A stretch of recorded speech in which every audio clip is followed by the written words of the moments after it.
Remember in the Reno video when I said all my legends have wings? Guess what? It happened again. I don't know how this keeps happening.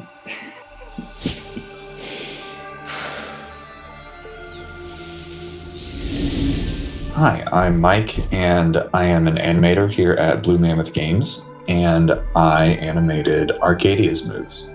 So before Arcadia was even conceptualized, I had always wanted to kind of bring back in-world traps, stuff that Yumiko does on both of her D-Sigs, because I always thought that was a cool thing. A lot of times we'll do some really cool stuff with one legend Sigs that's like really different conceptually and mechanically, and then we don't touch it for like years. We never revisit it. For a long time, Mordex's active input Sigs were like that too, and then we didn't revisit that until Fate, who came out years later. And I thought this legend, before we even knew who the legend was, I thought, okay, a greatsword legend would be a good opportunity to bring back trap Sigs. Since one problem you can run into when conceptualizing a character who has trap Sigs is that you're taking away a kill option from a Sig, since it kind of just gently pops people up and it'll never KO. But with a weapon like Greatsword, you don't really have to worry about that, because how the opener bridge closers work for the light attacks, you get multiple kill options. Like, there's no shortage of kill options. So being able to design around that really made a lot of sense for revisiting this trap concept. And even though we didn't really know what the character would be yet, we had decided on the weapons. Sometimes when we make a character, we decide, okay, we want to do this type of character before we figure out the weapons. I think this one, we figured out weapons first. Since the initial conception phase, a lot of fellow devs were really into the spear side Sig, where you ride on some sort of steed, I think originally it was a beetle, and it ended up being a beetle the whole time, but we had messed around with maybe it's a horse, maybe it's some kind of monster. But people really latched onto the beetle. So that one was a really fun one to make. It has a lot of personality to it. It kind of makes her feel very kind of regal, very almost pompous, like riding this big royal steed. It gives her a lot of personality. Some other moves that stand out, obviously both the D-Sigs, since that's like a really big mechanical thing that we're revisiting for the first time in years. Those were tricky to make for a couple reasons, especially when you're revisiting tech that's only been revisited for one other character. Obviously comparisons are going to be made. So part of the challenge was how to figure out how to revisit the concept in a unique way, but also in a way that feels as useful as the other implementation for the other character that uses it. Basically, long story short, we want to make it different, but not intrinsically better or worse, while still fulfilling its function. And that was kind of a fun back and forth to kind of figure out where exactly or how exactly to do that. So for example, Yumiko's D-Sigs shoot out 3 small fireballs that linger on stage in various different spots. So it's 3 small hitboxes that linger for a long time and then dissipate. With Arcadia, we went with a slightly different approach where it's 1 larger hitbox that lingers for not quite as long and for not as big of an area as Yumiko's wisps combined. But the trade-off is that you get a lot more light attack conversions off of it. True combos even. But that's sort of the kind of risk-reward we had to balance out for this type of move. And that was kind of a fun challenge.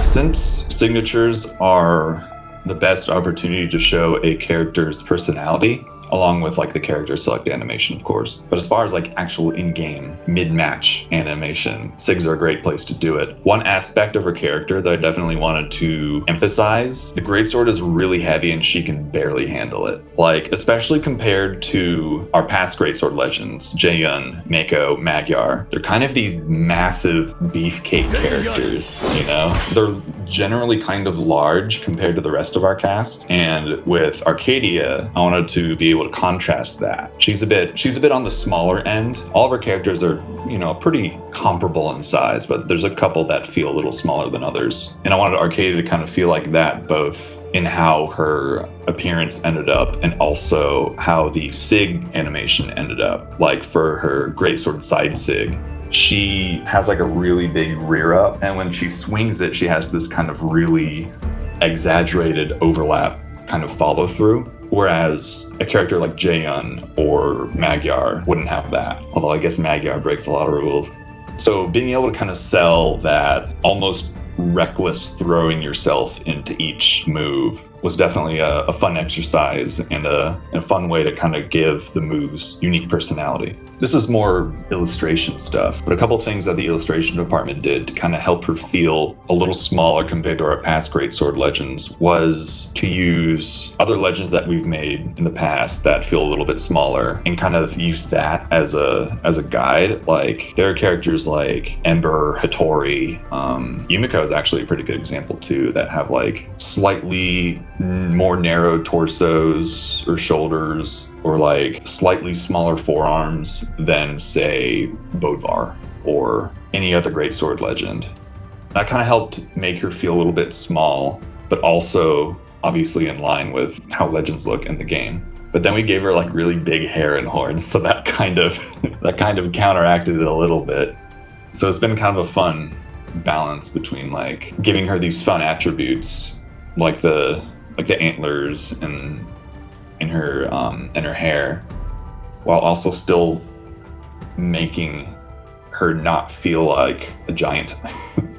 Both Neutral Sigs were also fun to work out because I had kind of started both of them with specific goals in mind. For example, Spear Neutral Sig. Spear users might be able to relate. Have y'all ever been like, man, I really wish I had a Spear Neutral Sig that would string off of D-Light that sends up?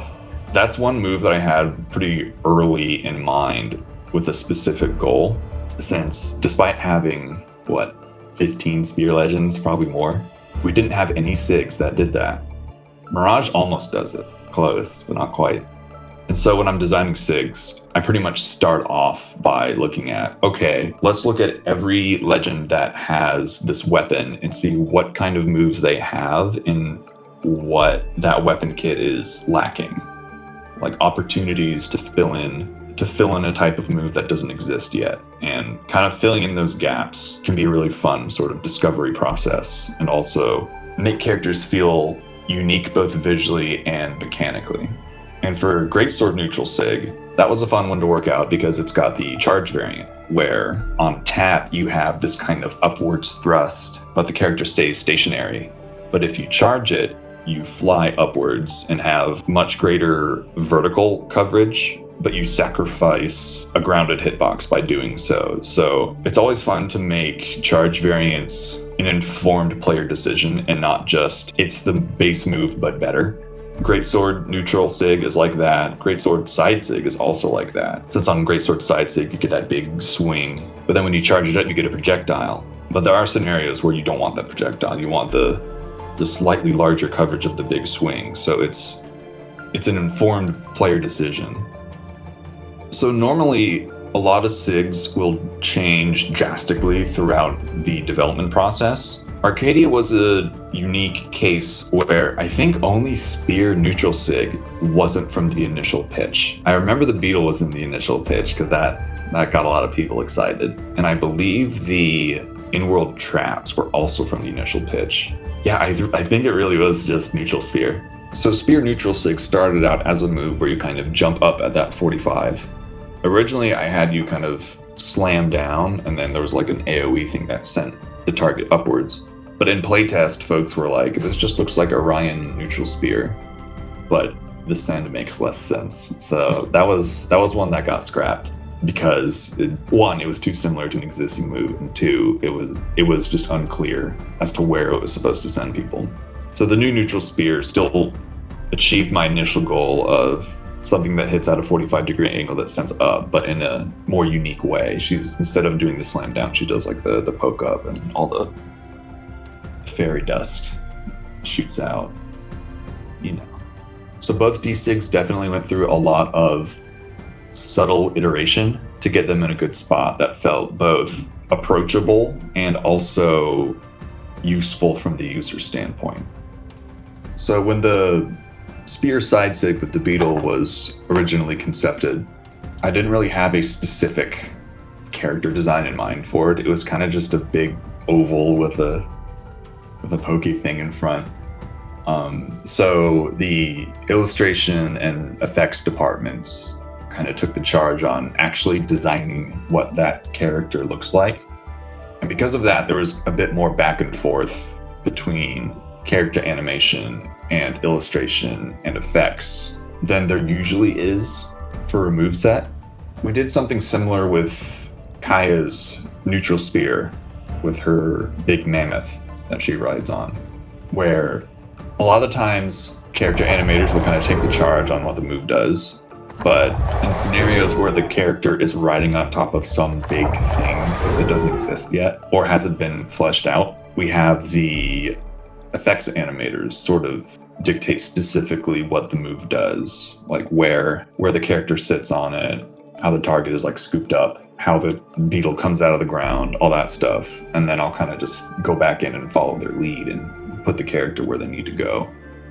I'm Mike, one of Brawlhalla's character animators, and this has been a behind the scenes look at Arcadia's development, and I hope you all enjoy playing her.